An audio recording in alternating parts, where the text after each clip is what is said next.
Welcome sa Burst 2.0 na kung saan ay mapapakinggan ninyo ang mga trending topics sa politics, issues sa showbiz. Kaya naman kung hindi pa po kayo nakaka-subscribe, i-subscribe nyo na po yan. And please, pakisama naman ang notification bell para lagi po kayong updated sa mga balitang napapanahon. Una nating pag-usapan itong naging post ng TVJ na page sa kanilang Facebook. So ito ay picture po ni Jose Manalo na kung saan ay ginagaya po si Jose Marichan. Di ba every bare months nagpaparamdam na po si Jose Marichan? Naririnig na natin yung kanta niya. Pero this time, ibang Jose po ito. Jose Manalo to eh. Sabi dito, psst, malapit na. Kaya naman sabi po ng mga dabarkads natin na nag-comment, Jose Manalo ka eh. Jose Marichan, hindi ikaw, Mayor. Ibang Jose po ata iyan. Si Mayor talaga. Mali. Jose Marichan po yun. So malapit na nga naman po ang bare months, ilang araw na lang po, September na. And then ilang kembot na lang, Pasko na, bare months na. Grabe, ang bilis lang, 'di ba? So dahil nga po sa post na to ng TVJ na page, parang nag-isip ang ilan na meron po bang ilalabas na song itong si Jose Manalo? Yan po yung mga katanungan nila. Since ganito yung caption ng TVJ, whenever, tapos merong dyang nota, no? So, abangan natin kung meron nga ba talagang kantang ilalabas si Mayor Jose Manalo. Samantalang, pag-usapan naman natin ang tungkol dito sa Clowns Republic. So, late notice na po itong si Alan Kay. So, mga 8 ata to, 8:19 niya po na i-post sa kanyang Instagram story na itong si Migs Molino ay live sa Clowns Republic. Kasama po sila Arnie Lozada, Mia Jobson, Betty Dion, Kyle Molina. So, ang dami niya pong guest pala. Special guest dyan sa Clowns Republic. 9 p.m. Late nang nag-announce itong si Alan Kay. Sana kanina, 'di ba, para na-promote natin kanina sa update natin. But anyway, pag-usapan naman natin itong tungkol sa bonding ng Soto family. Pamilya po ni Bossing Vic Soto.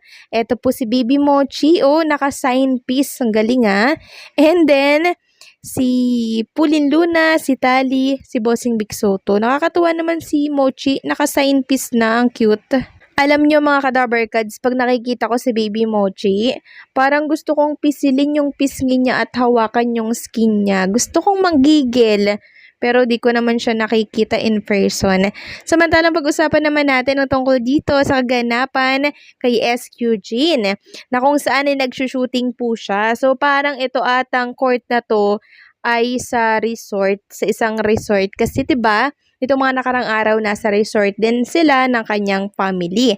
So, nagsushooting po siya dyan. At alam niyo po ba, ang galing niya sa pag-shooting ha? Nakailang shoot po siya sa video na yan. So, sa mga gusto pong makapanood niyan, pumunta po lang kayo sa Facebook account ni SQ Jean.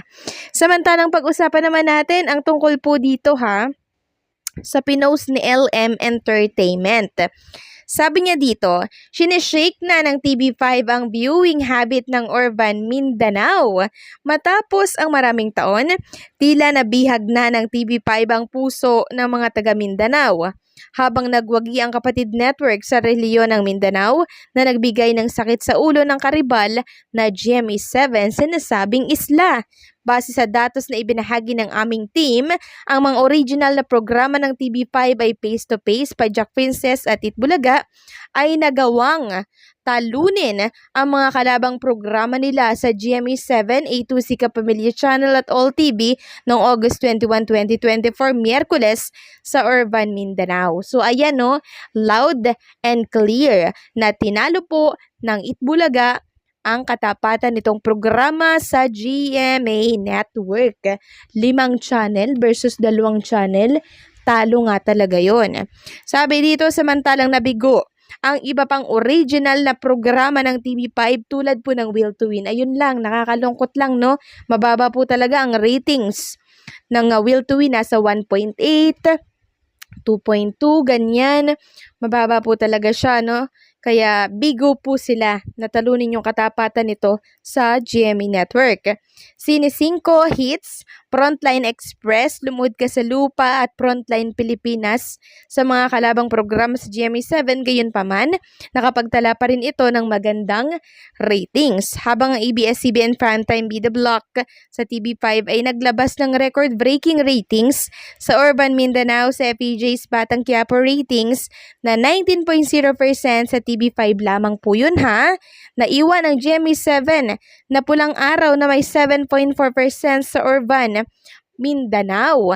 Ang iba pang kapamilya primetime programs tulad ng Pamilya Sagrado, High Street at Pinoy Big Brother Gen 11 ay nagawang talunin din ang mga kalabang programa sa nasabing relihiyon.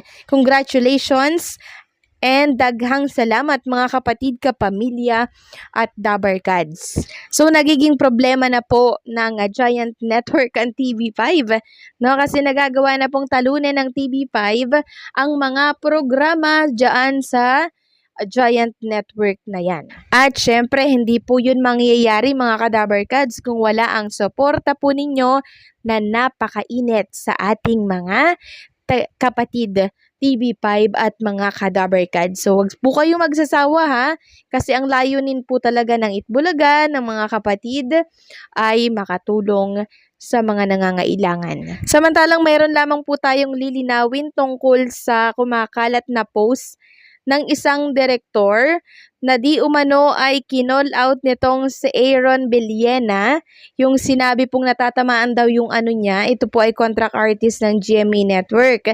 So meron po kasing kumakalat ngayon na screenshot sa mga social media platform, tinuturong ito daw ay post ni Joel Lamangan. So ito po ay lilinawin ko lang, fake news po yung kumakalat na screenshot na yon, and maging si MJ Felipe po ay nilinaw po ang tungkol dito sa screenshot na to na kumakalat. Sabi nga po ni MJ Felipe, trigger warning, explicit words.